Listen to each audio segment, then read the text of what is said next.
Ce film est dédié à tous les acteurs du dialogue direct inter-ivoirien qui a permis à la Côte d'Ivoire de s'engager sur le chemin de la démocratie et d'une paix durable. 14 ans après, le bilan semble bien sombre. Kone Zakaria est l'un des nombreux chefs de guerre qui contrôlait 60% de la Côte d'Ivoire déchirée par une guerre entre 2002 et 2010. Il donne les raisons de l'insurrection.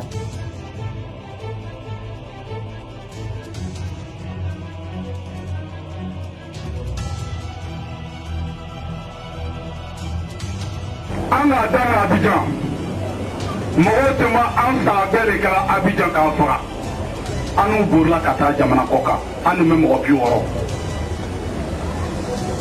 mɔgɔ 60 na an bɛ ka ɲɔgɔn ye jamana kelen ne bɛ yen mɔgɔ min bɛ témoin ye Aïdédié Loseni ale bɛ yen ale tun bɛ l'exil na n ko ye fana mais mɔgɔ min ka marifa d'a ma n'alu bɛ MPC supporter État supporter Zakaria kosɔn État supporter IB kosɔn a b'a supporter mɔgɔ min kosɔn Aïdé Kalo ye Alassane Dramane Ouattara ye.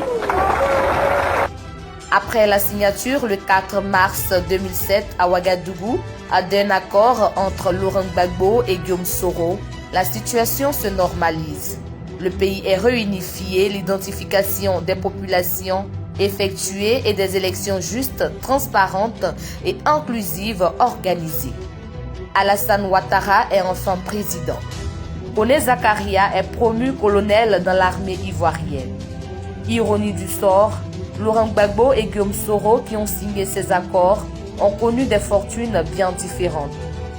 Le premier a été extradé à La Haye accusé de crimes contre l'humanité. Acquitté, il peine à retourner dans son pays.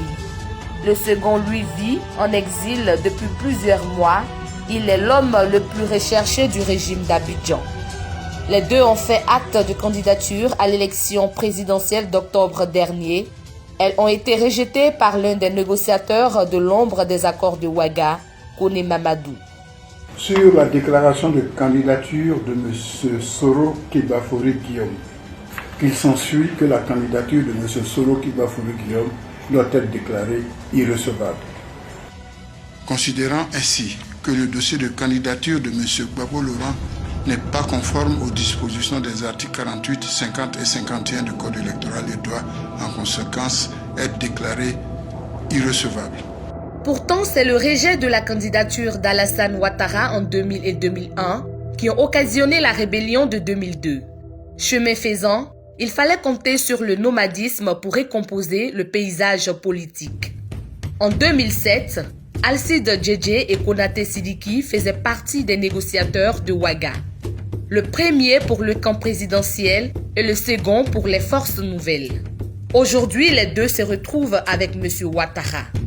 Beaucoup d'eau a coulé sous le pont et le ministre Sidiki Konaté ne porte plus de gants pour dénoncer le double jeu de sa nouvelle famille politique.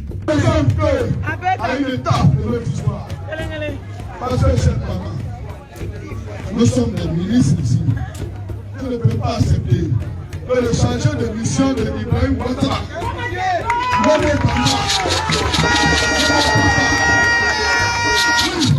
le ministre de moi, on ne peut pas accepter. Alors que nous sommes en train de travailler pour le président Ouattara. Que Momo Bamba, qui est payé par l'argent de la présidente de la République, qui travaille ici, pas pour nous. C'est inacceptable.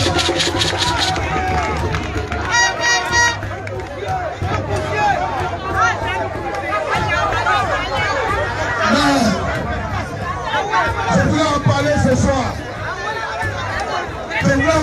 soir. Ça ne nous empêche pas de travailler. Mais je voulais que ça se sache, que nous savons ce qui se sait. Et nous avançons avec. Ça, c'est parole de notre jour. Alain Loboyon, membre de la délégation Force Nouvelle, quant à lui, paie sa loyauté à Guillaume Soro. Il est incarcéré depuis plus d'1 an sans jugement, malgré son immunité parlementaire. Désiré Tagro, chef de file des négociateurs du camp Gbagbo, a perdu la vie lors de la crise post-électorale qui a porté Ouattara au pouvoir. Aucune enquête à ce jour n'a été diligentée pour situer les responsabilités. En initiant le dialogue direct, Laurent Gbagbo et Guillaume Soro ont eu leur ego et ont donné une chance à la paix. Ils ont ouvert les sillons d'une Côte d'Ivoire démocratique et réconciliée. Permettez-moi, chers amis, de remercier Guillaume Soro. Permettez-moi de le remercier. J'attendais ce dernier meeting de campagne pour le remercier. Il y en a qui me disent, Soro Guillaume était le chef de la rébellion. Oui, c'est vrai. Mais il y a des chefs de rébellion qui n'ont jamais accepté de faire la paix. John Garang au Soudan n'a pas accepté de faire la paix et il a été tué. Savimbi en Angola n'a pas accepté de faire la paix et il a été tué. En Sierra Leone, Fodé Sanko, il n'a pas accepté de faire la paix et il a été tué. Alors, si nous avons en Côte d'Ivoire le chef de la rébellion qui a accepté de jouer le jeu et qui a accepté d'être Premier ministre pour mieux jouer le jeu, je lui tire mon chapeau. Et je lui dis merci. Parce que, au lieu de nous condamner à la guerre, son acceptation nous a amenés à faire la paix. 14 ans après Ouagadougou, l'héritage semble trop à supporter pour Alassane Ouattara. Fini cette époque où Laurent Gbagbo acceptait la candidature de Ouattara grâce à l'article 48 au nom de la paix. Fini cette époque où les équipes de campagne RDR et FPI se retrouvent nez à nez sur un pont d'Abidjan et s'échangent des t-shirts et des sachets d'eau. Bonjour les enlèvements et les microbes. Il doit être bien triste, Blaise Compaoré, le facilitateur du dialogue direct, de voir la Côte d'Ivoire sombrer après avoir donné de l'espoir à toute l'Afrique.